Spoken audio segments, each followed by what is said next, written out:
April 30, third Sunday of Easter. A reading from the Holy Gospel according to Luke.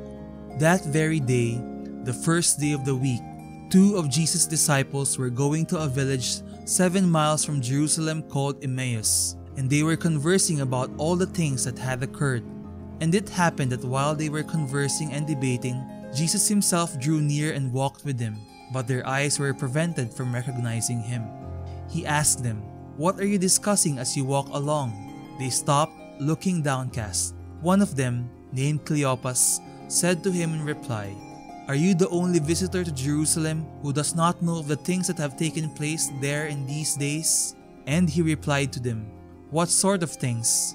They said to him, "The things that happened to Jesus the Nazarene, who was a prophet mighty in deed and word before God and all the people. How our chief priests and rulers both handed him over to a sentence of death and crucified him.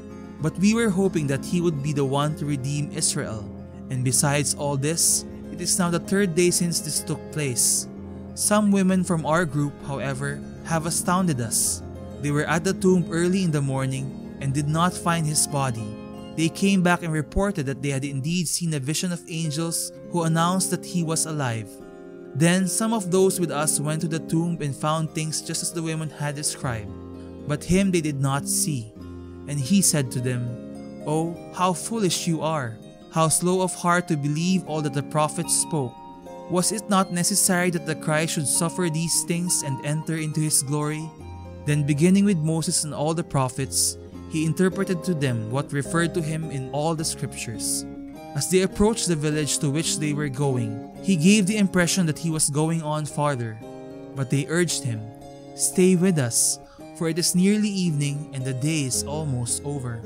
So he went in to stay with them. And it happened that, while he was with them at table, he took bread, said the blessing, broke it, and gave it to them. With that their eyes were opened and they recognized him, but he vanished from their sight. Then they said to each other, 'Were not our hearts burning within us while he spoke to us on the way and opened the scriptures to us?' So they set out at once and returned to Jerusalem, where they found gathered together the 11 and those with them who were saying, 'The Lord has truly been raised and has appeared to Simon.' Then the two recounted what had taken place on the way and how he was made known to them in the breaking of the bread." The Gospel of the Lord. Homecoming. The two disciples on the road to Emmaus head for home to forget their experiences of loss, pain, betrayal, murder, and politics that have taken place in Jerusalem. They make no headway at all until a stranger joins them.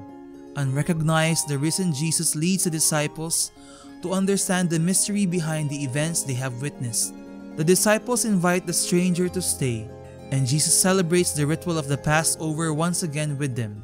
He takes bread, says the blessing, breaks it, and gives it to them.